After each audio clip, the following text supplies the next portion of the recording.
सर्व भारतीय जनता पार्टी एकच आहोत. एक मात्र 2 जागेंवरती खूप मोठा रोष भारतीय जनता पार्टीच्या कार्यकर्त्यांमध्ये आणि चंद्रपूरच्या जनतेमध्ये आहे.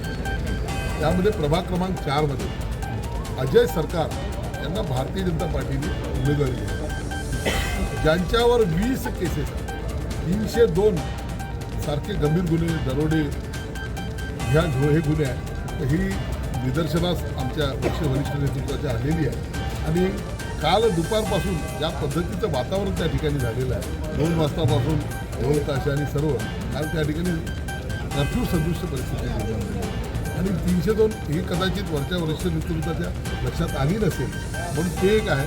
आणि मनोज पोतराजे यांच्या प्रभाग क्रमांक 3मध्ये ज्यांनी माननीय मुख्यमंत्र्यांच्या विरोधामध्ये कॅम्पेन चालवलं त्यांच्याच कुटुंबातसुद्धा या ठिकाणी उमेदवारी दिलेली आहे. हे 2 आहे. आणि अजय विमल सरकार यांनी माननीय मुख्यमंत्र्यांची जेव्हा सभा चंद्रपूरमध्ये होती ही सभा उधळून लावण्यासाठी सुद्धा त्यावेळेस प्रयत्न केले तर त्याचे गुन्हे होते.